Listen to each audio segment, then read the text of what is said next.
අත්හැර දැමීම කියන්නේ සරල දෙයක් වගේ අපිට පෙනුනට ඇයි ඒක අපිට මේ තරම් අපහසු? එකක් අපි පුරුදු වෙලා නැති නිසා සහ ඒ අත්හැර දැමීම පිළිබඳව අපේ තියෙන දෘෂ්ටියේ අඩුපාඩුවක් නිසා ඒක සිද්ධ වෙන්නේ. මයින්ඩ්ෆුල්නස් වලින් ඇත්තටම මේ letting go කියලා ඇටිටියුඩ් එකක් හැටියට අපි කතා කරනවා. අත්හැර දැමීම කියනකොට අපිට අනිත් පැත්තට දෙයක් තමයි අපි අල්ලාගෙන ඉන්නවා කියන හැඟීම. අල්ලාගත්තා නම් නේ අපිට අත්හරින්න ඕන වෙන්නේ. ඉතින් මේක විමර්ශනය කරන්න පුරුදු කරනවා අත වශයෙන්ම මයින්ඩ්ෆුල්නස් වලදී. එතකොට අපිට අත් වශයෙන්ම දේවල් අල්ලාගෙන ඉන්න හැකියාවක් නැහැ. ඒවා කොහොමත් වෙනස් වෙමින් ගලා යන දේවල් තමයි අපි වටා තියෙන්නේ. නමුත් අපිට මනසින් අපි ඒවා තදින් ග්‍රහණය කරගන්න. මෙන්න මේ කතාව අවබෝධ කර ගැනීමෙන් තමයි අපිට දෙයක් අත්හැර දැමීම කරන්නට පුළුවන්කම තියෙන්නේ. අපිට එක්සැම්පල් එකකින් පොඩ්ඩක් කියලා දෙන්න පුළුවන්ද මයින්ඩ්ෆුල්නස් වලින් අපි කොහොමද අත්හැරීම සිද්ධ කරන්නේ කියලා? අත්හැරීම කියන එක කරන්නට අපිට ලෙහෙසි ඒ අවබෝධ කරගන්න.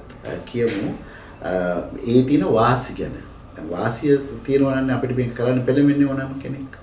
දැන් මම මේ පොඩි උදාහරණයක් වශයෙන් මම මේ දේ ඔබට පෙන්නනවා. මේක මොකක් වගේද පෙන්නන්නේ? මේක වතුර වීදුරුවක්. දැන් මේ වතුර වීදුරුවේ යම්කිසි බරක් තිබෙනවා. දැන් ඔබට කියන්න පුළුවන් මේ කොච්චර බරද කියලා. දැන් මේ වතුර වීදුරුව මම මෙහෙම අතේ තියාගෙන ඉන්නවා නම් අපි හිතමු මම මිනිත්තුවක් මේක අතේ තියන් හිටියා කියලා. ඔබට මොකද හිතෙන්නේ? මේ මිනිත්තුව තුළ අපිට මේකේ බරක් දැනෙනවා. සත්‍ය බර නෙමෙයි අපිට දැනෙන බරක් තියෙනවා. අපි මිනිත්තු 5ක් අල්ලන් හිටියොත් මේ වතුර වීදුරුව දිගට මොකක්ද දැනෙන්නේ? ඔබට වෙනසක් දැනෙනවා. මොකක්ද වෙනස? තව බරයි. තව බරයි වගේ දැනෙනවා. අපි මේක පැයක් අල්ලන් හිටියොත් මේ විදිහට. දැන් ඔබ හිතන්නේ මේක. ඔබ පැයක් මේ වීදුරුව මේ විදිහටම අල්ලන් හිටියොත් මොකද වෙන්නේ? අල්ලන් ඉන්න බැරි තරමට අමාරු වෙනවා. දැන් හිතන්න දවසක් අල්ලන් හිටියොත්. ඔබේ අතට සෑහෙන අපහසුයක් වෙලා සමහරට අතේ තියෙන මොකක් හරි ප්‍රශ්නයක් ඇති වෙන්නත් පුළුවන්. මේ අත ඩැමේජ් වෙන්නත් පුළුවන්. දැන් වතුර වීදුරුවේ බර වෙනස් වුණාද මේ කාලය තුල?